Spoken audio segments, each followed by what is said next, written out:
Assalamualaikum warahmatullahi wabarakatuh. Perkenalkan, nama saya Riko Alfarosi, MPM 721213183 dari kelas Manajemen MSDM 2021C. Di video kali ini saya akan menjelaskan hasil yang saya resum dari materi motivasi. Menurut Stephen Infako, dalam mendefinisikan motivasi sebagai keinginan dan energi seseorang yang diarahkan untuk mencapai suatu tujuan. Jadi motivasi adalah sebab dari tindakan. Teori motivasi menurut Hasibun dapat dibagi menjadi 3, yaitu teori kepuasan, teori motivasi proses, teori pengukuhan. Teori kepuasan yang memusatkan pada kebutuhan dan kepuasan individu yang menyebabkan bertindak serta berperilaku dengan cara tertentu. Jadi teori ini memusatkan perhatian pada faktor-faktor kebutuhan dan kepuasan individu yang menyebabkan bertindak serta berperilaku dengan cara tertentu. Teori ini memusatkan perhatian pada faktor-faktor dalam diri orang yang menguatkan, mengarahkan, mendukung, dan menghentikan perilakunya. Yang kedua, teori motivasi proses yang memusatkan pada bagaimana motivasi itu.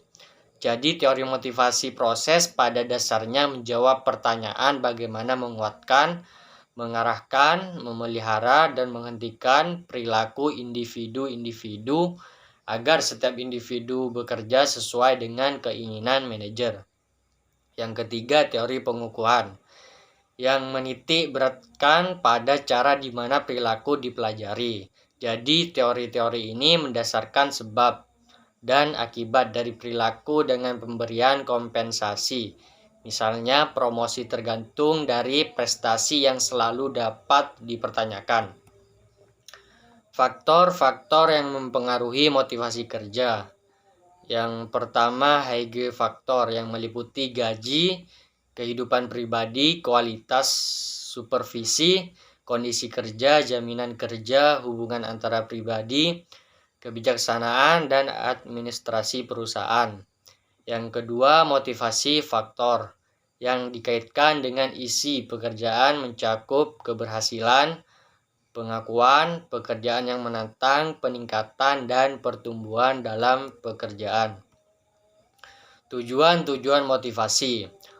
Menurut Hasibun, tujuan motivasi antara lain sebagai berikut. Yang pertama, meningkatkan moral dan kepuasan kerja karyawan.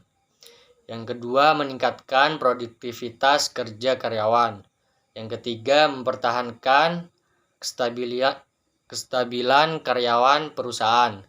Yang keempat, meningkatkan kedisiplinan karyawan. Yang kelima, mengefektifkan pengadaan karyawan. Yang keenam, menciptakan suasana dan hubungan kerja yang baik.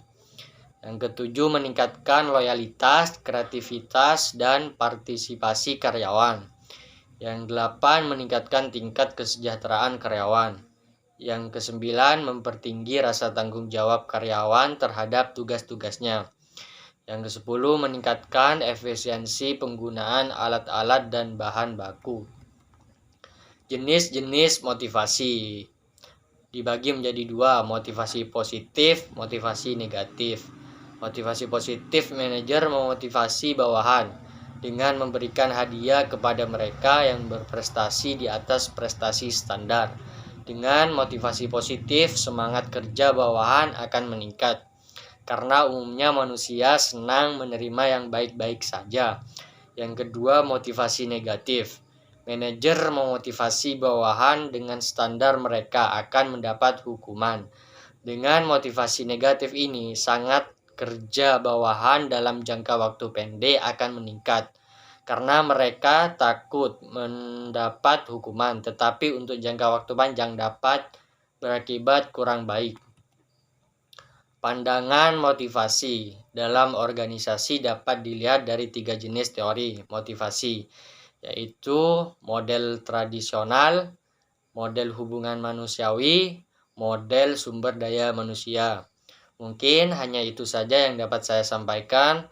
Kurang lebihnya mohon maaf. Wassalamualaikum warahmatullahi wabarakatuh.